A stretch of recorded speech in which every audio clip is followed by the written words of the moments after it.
តារាចម្រៀងស្រីលំដាប់កំពូលនៅកម្ពុជាមីសុខសុភាបានធ្វើឲ្យមហាជនជាច្រើនមានការភ្ញាក់ផ្អើលជាមួយនឹងការ live វីដេអូរៀបរាប់ពីវិបត្តិផ្លូវចិត្តរបស់នាងជាមួយនឹងការឈានដល់ការបែកបាក់គ្រួសារដែលរួមរស់ជាមួយគ្នាអស់រយៈពេលជាង10ឆ្នាំការប្រកាសចែកផ្លូវគ្នាដើរជាមួយស្វាមីលោកអដារាដែលជាអនុជនខ្មែរកាណាដាក្រោយពីតារារូបនេះបានបង្ហាញការតាក់ទងនិងចេញមកការពារខ្លាំងលើអង្គមហាអេស្វរៈសិវៈមុខៈពេជ្រសង្វាវង្សហៅលោកតាសក់សភ្នំត្បែងកន្លងមកតារាចម្រៀងមីសុខសុភាកម្រនឹងនិយាយពីភាពអវិជ្ជមានរបស់នាងនិងស្វាមីឲ្យមហាជនបានដឹងឮណាស់ធ្វើត្បិតតែការរស់នៅជាង10ឆ្នាំជាមួយស្វាមីមានរឿងរ៉ាវកើតឡើងជាច្រើនតែនាងព្យាយាមរក្សាជីវិតអាពាហ៍ពិពាហ៍នោះឲ្យនៅរឹងមាំដល់ឡែកមុននឹងចេញមុខ live វីដេអូនេះអតីតស្វាមីតារាចម្រៀងមីសុខសុភាគឺលោកអដារាបានបង្ហោះសារអ្វីអនឡាញនិយាយរឿងរ៉ាវជាច្រើនតាក់ទងជាមួយនឹងភរិយារបស់ខ្លួនចាញ់បោកលោកតាអេសីភ្នំត្បែងអស់ប្រាក់ជាង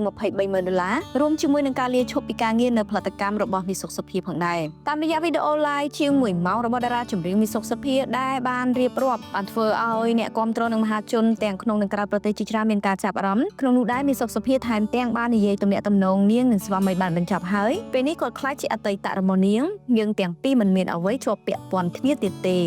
បញ្ហាគ្រួសារហ្នឹងវាទៅហើយសូម្បីតែមនុស្សនៅពេលដែលយើងដើរមកដល់ផ្លូវដែល depress សូម្បីតែ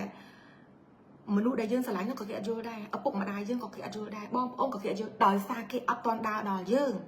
គេអត់ដែលបានជួបរឿងដូចយើងហើយដោយសារអីគេមិនមែនជាយើងគេរស់នៅជាមួយនឹង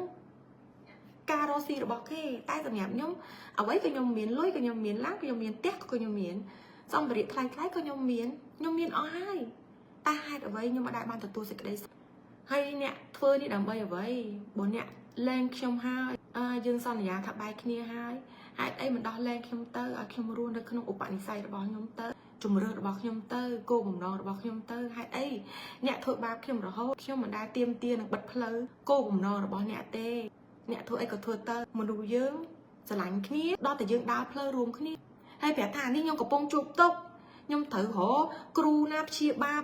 ទុក្ខរបស់ខ្ញុំអត់ទៅមើលយើងទេអត់ជូនយើងទៅទេឲ្យយើងទៅម្នាក់ឯងថាយើងនឹងឈួតងប់ងល់មិនដែរនិយាយទេព្រោះរឿងវាជារឿងអៀនខ្មាស់វាជារឿងអាម៉ាស់ដែលមនុស្សដែលគេមើលមកថាជាស្ត្រីរឹងមាំតែនៅខាងក្នុងពេលខ្លះចង់ស្លាប់ខ្លួនម្ដងតែការទ្រាំរបស់ខ្ញុំជាង10ឆ្នាំមកខ្ញុំទ្រាំរហូតការដោយសារអីខ្មាស់យើងរក្សាភាពស្ងប់ស្ងាត់ទាំងអស់គ្នាសន្យាឲ្យអស់ហើយហេតុអីអ្នកមិនដោះលែងខ្ញុំទៅអ្នកនៅចង់បានអីទៀតរូបកាយព្រលឹងវិញ្ញាណរបស់ខ្ញុំអ្នកយកទៅអស់ហើយឥឡូវខ្ញុំគ្រាន់តែសុំរូបកាយវិញ្ញាណរបស់ខ្ញុំការពិតមកវិញដូចពីមុនទៀតទេដោយសារខ្ញុំចាស់ហើយខ្ញុំត្រូវការថែសម្បកកាយថែធម្មជាតិរបស់ខ្ញុំដែរដោយការស្ងប់ស្ងាត់ដោយការយកសមាធិជាគោលនេះខ្ញុំខ្លាចស្លាប់ព្រោះខ្ញុំហត់ណាស់តាំងពីទូខ្ញុំអត់បានចាយលុយទេខ្ញុំរៀនខ្ញុំធ្វើការក៏មិនបាន